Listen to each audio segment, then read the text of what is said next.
Mr. Daydream here. Welcome to the show.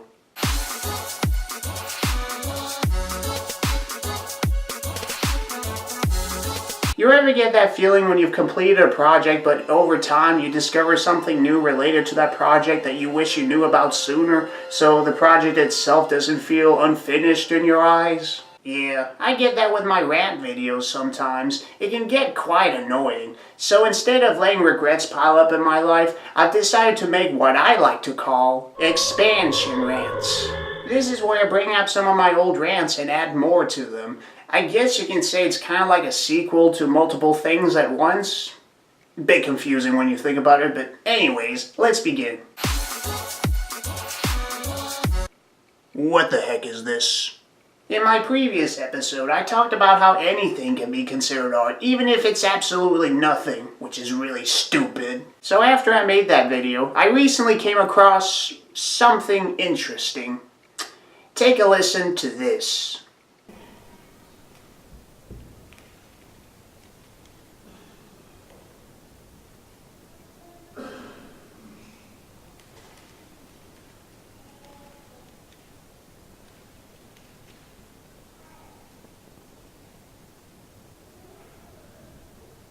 What was that?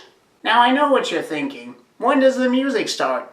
Well, guess what? That was the music. I'm not kidding. I literally sat through this whole thing and it just blows my mind that this even exists. My favorite part is when you can hear a baby cry in the background. That's perfect. That pretty much sums up how everyone feels about this. Now, normally I would hate whoever brought a baby to the audience, but since there was nothing to ruin in the first place, I can't really complain. Now, if you don't know, this is a piece titled 433 by John Cage, and this is how it's supposed to be played, by doing nothing. The purpose of it is to show that everything has a song to it. The sounds you hear being made in the room is the main focus.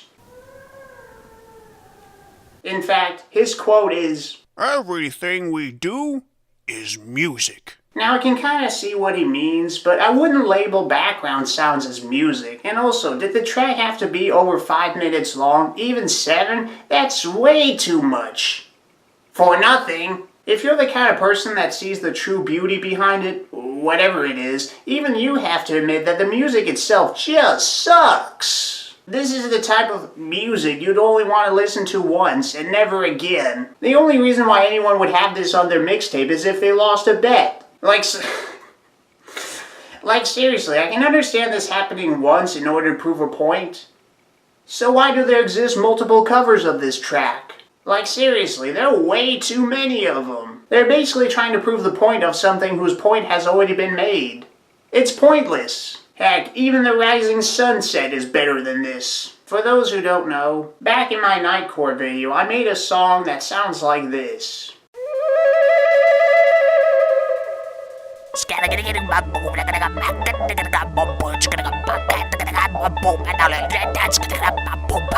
I can't sing and I have no idea how to make music, but I made it anyway. Even this horrendous piece is better than 433 because it's at least something. Is it good?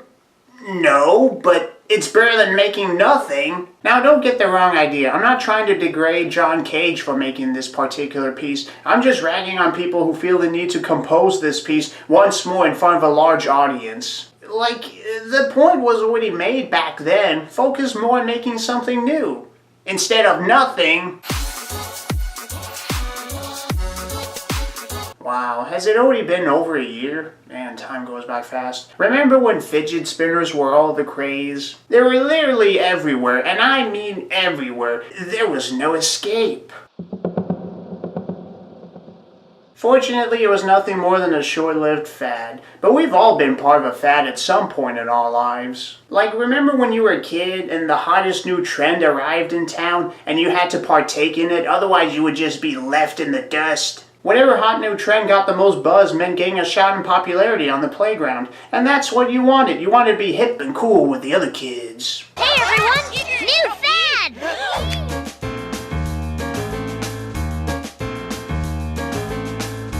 But obviously this whole thing went way out of hand, especially on YouTube, where everyone made them seem like they were a gift from the gods. You had those extremely cringy thumbnails, fidget spinner trick videos, and of course a bunch of videos where they just shoehorn them into unrelated material as much as possible, like those Minecraft fidget spinner videos. Seriously, look at this, it's practically its own genre. I even found this fidget spinner on a road a few months back. Just look at it. These things have only been out for a year, and yet it looks like it's been buried for hundreds of years. What gives? Wait a minute. Fidget spinners were invented since the early 90s. Could it be? This is from that decade?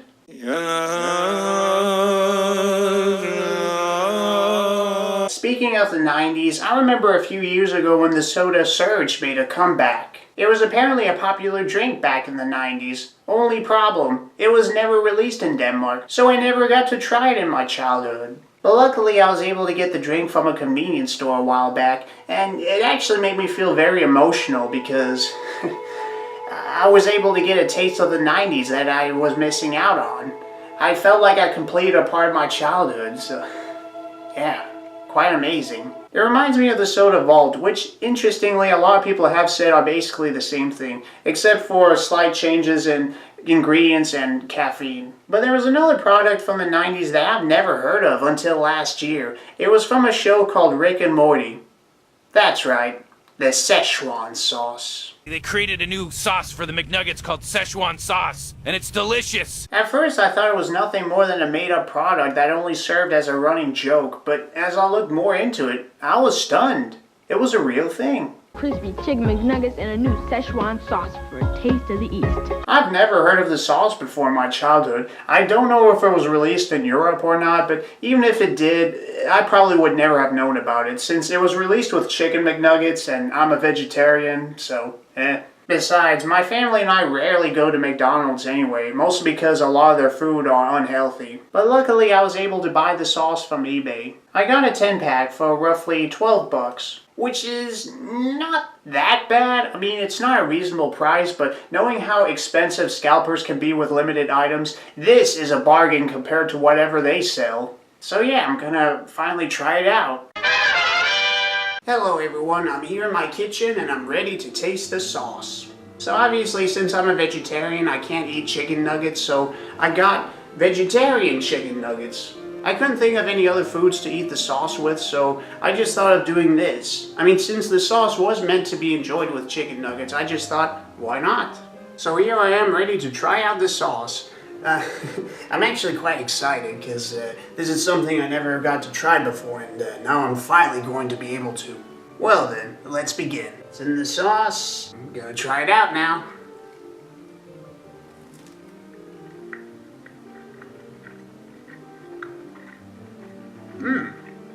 Yeah, that is really good. I can see why the creators really wanted this sauce to come back.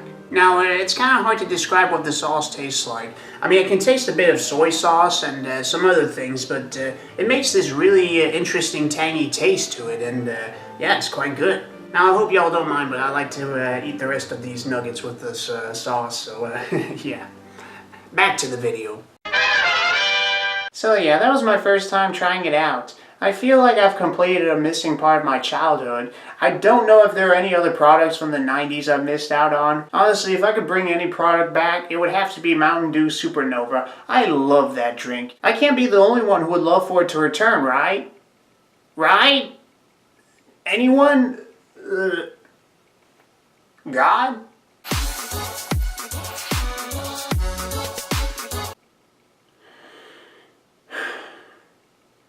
Back in my video on toy channels, there was this one particular genre of videos I didn't talk about. It was this. No, no.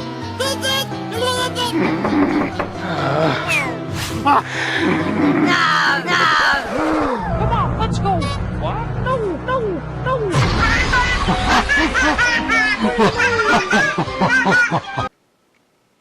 Yeah, that happened.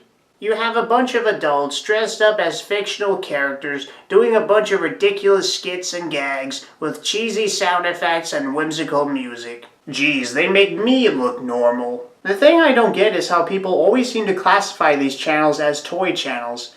I see them more as kids' entertainment channels because the main focus isn't toys, it's these bozos right here. Creating entertainment for kids. The loosest form of entertainment. You know, even clowns have more dignity than these degenerates. So how'd this all happen? Well, I'm not sure myself, but apparently these abominations were extremely popular with kids. Remember when I said that parents could just shut their kid up by playing a marathon of these videos? Well, it probably happened with this as well, except that these videos are far worse. Judging from the first few seconds of these videos, parents probably thought they were just harmless entertainment for kids. What could go wrong? If only they knew. It wouldn't be so bad if it wasn't for the fact that these videos were getting extremely inappropriate over time. They were getting violent, disturbing, sexual, or just flat out disgusting. They feel like a bunch of fetish videos disguised as children's entertainment. That just makes me sick.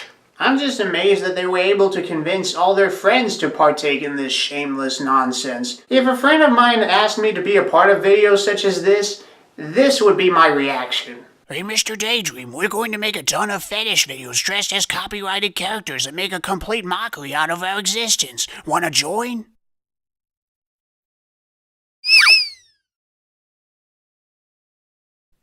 Maybe you need some time to think. A lot of people have reported these channels to YouTube since they go against the community guidelines and are potentially harmful to children. So what did YouTube do about it?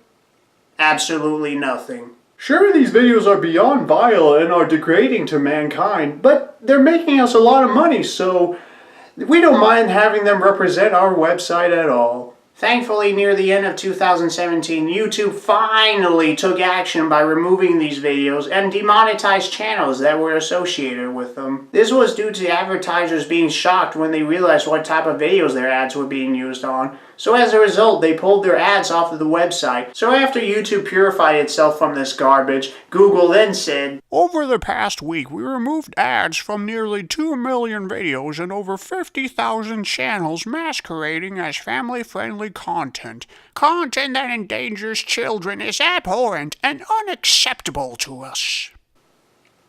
Really? Really? If they truly cared about kids that much, why didn't they do something about these channels earlier? I do applaud them for doing something about this, but this is one of those things that should have been done sooner than later. It's not like these channels were plaguing YouTube for weeks or months. No, they were plaguing YouTube for years. Yet they didn't do anything about it. But as soon as advertisers began pulling their ads off of the website because of these videos, that's when they decide to take action and say that they do in fact care about the children. Yeah, right, give me a break. Regardless, I'm just glad that most of these channels are gone. So this has been my first video on expansion rants. I would like to do more of them in the future. Basically, if I come across new things that are related to a topic I've talked about before, I'll add them to a list, and once I have enough to work with, then I'll make a new video on that. So thank you very much for attending today, and I hope to see you again. And remember, there's always something new to talk about. So please grab a ticket and join me next time. Admission is free. Hi hi.